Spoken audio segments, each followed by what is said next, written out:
Bapak, Ibu, dan Saudara yang dikasihi Tuhan, selamat siang. Kita sudah melewati Jumat Agung, dan sekarang kita merayakan Minggu Paskah. Seringkali di dalam sejarah kekristenan kita lebih hingar-bingar merayakan Natal, kelahiran Yesus. Padahal sebenarnya karya penyelamatan Kristus harus lebih kita tekankan, karena Yesus lahir itu tujuan utamanya adalah menyelamatkan mereka semua yang menaruh iman percaya kepadanya. Memang tidak salah sih, karena tanpa kelahiran tidak akan ada kematian dan kebangkitan Kristus. Terlepas dari itu semua, saat ini kita harus mengedepankan karya Kristus di atas kayu salib dalam setiap pemberitaan kita, dalam setiap kehidupan kita. Injil Yohanes pasal 3 ayat 16 mengatakan, karena begitu besar kasih Allah akan dunia ini, sehingga Ia mengaruniakan anaknya yang tunggal, supaya setiap orang yang percaya kepadanya tidak binasa, melainkan beroleh hidup yang kekal. Bapak yang dikasihi Tuhan, Yesus yang adalah firman yang menjadi manusia itu mengosongkan dirinya, rela turun menderita di bawah pemerintahan Pontius Pilatus, bahkan sampai mati di atas kayu salib demi kita, orang yang tadinya berdosa, manusia yang tadinya berdosa dan layak mendapatkan hukuman Tuhan. Tetapi karena kasih karunia-Nya, maka keselamatan itu kita terima secara cuma-cuma. Lalu apa yang harus kita lakukan ketika kita sudah menerima keselamatan itu? Jaminan keselamatan itu sudah ada. Nanti kita di surga, setelah kematian, setelah kehidupan kita berakhir di dunia ini, apa yang harus kita lakukan di dunia ini? Apakah kita bersenang-senang, berfoya-foya, bersikap seenaknya saja, tanpa peduli bahwa kita, tanpa dilandasi, tanpa ada rasa takut karena kita pasti nanti selamat? Tentu tidak. Orang yang bersyukur karena kasih karunia Allah, setiap orang yang mensyukuri anugerah keselamatan dari Allah, pasti mengucapkan terima kasih dengan berbuat baik untuk Allah, dengan berbuat baik bagi sesamanya. Karena Yesus sendiri mengatakan, barang siapa yang kita perbuat, barang siapapun yang kita perbuat kepada saudara-saudara kita yang hina, itu berarti kita melakukannya untuk Allah itu sendiri. Paskah ini kita rayakan di tengah-tengah kondisi masyarakat yang penuh penderitaan. Pembatasan sosial membuat kita melaksanakan ibadah sendiri di rumah masing-masing. Paskah yang biasanya kita rayakan dengan penuh sukacita, hari ini harus kita rayakan di rumah masing-masing karena ada wabah pandemik COVID-19 yang membuat kita harus mengurangi acara ibadah yang mendatangkan banyak orang. Di tengah-tengah seperti ini, orang Kristen harus menunjukkan semangat kasih Kristus Di saat-saat seperti ini, orang-orang yang percaya Yesus harus menunjukkan bahwa mereka benar-benar meneladani kehidupan Yesus. Mari semuanya kita berikan teladan kehidupan Kristus itu. Kita nyatakan dalam kehidupan kita sehari-hari. Kita bantu mereka yang membutuhkan. Kita bantu masyarakat sekitar yang membutuhkan bantuan kita. Di samping itu, jangan lupa taati himbauan pemerintah. Amin firman Tuhan.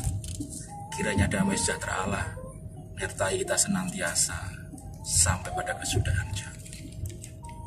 Salam Bapak Ibu dan Saudara sekalian. Salam sejahtera dalam Kristus Yesus bagi kita sekalian.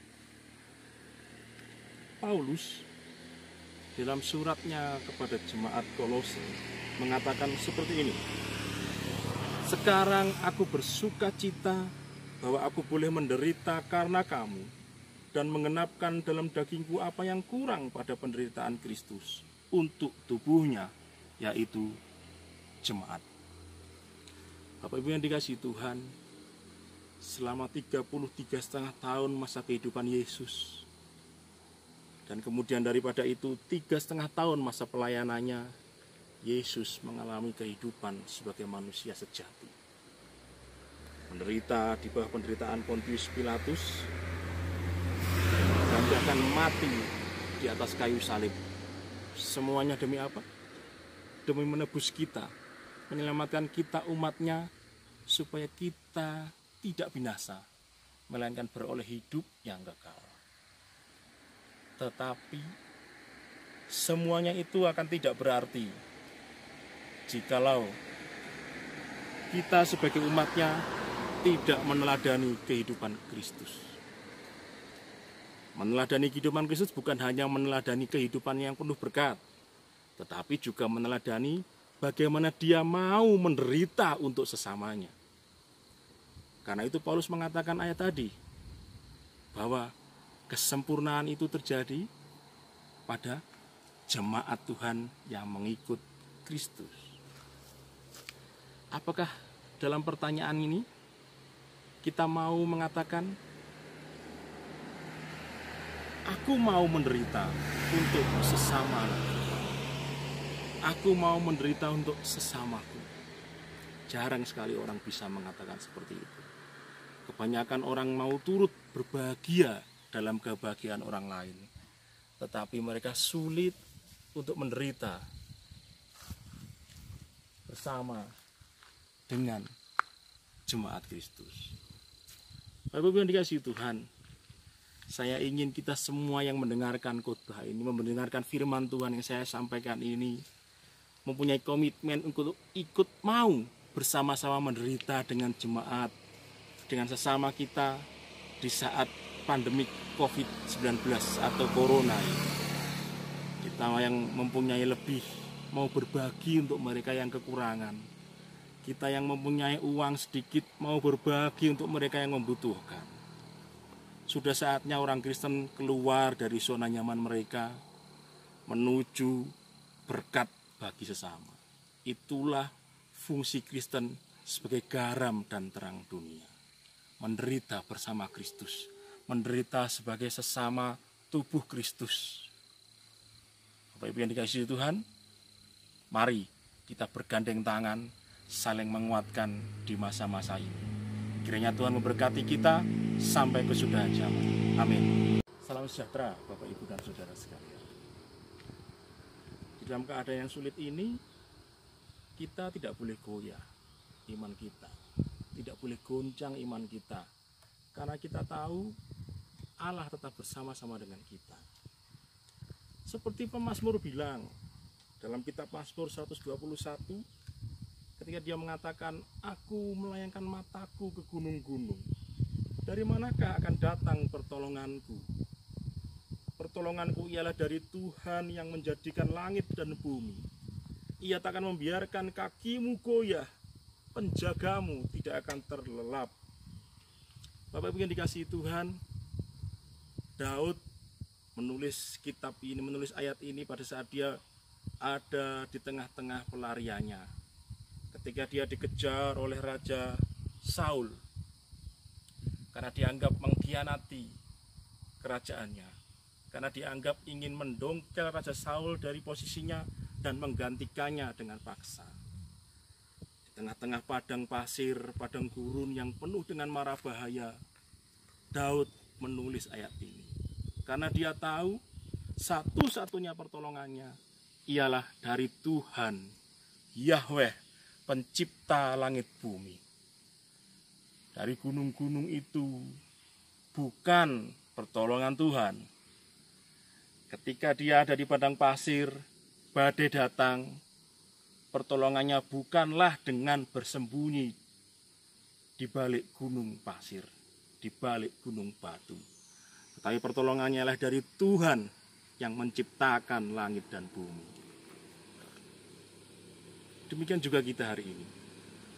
Di saat-saat seperti ini, janganlah iman kita goyah. Karena Tuhan tidak pernah meninggalkan kita.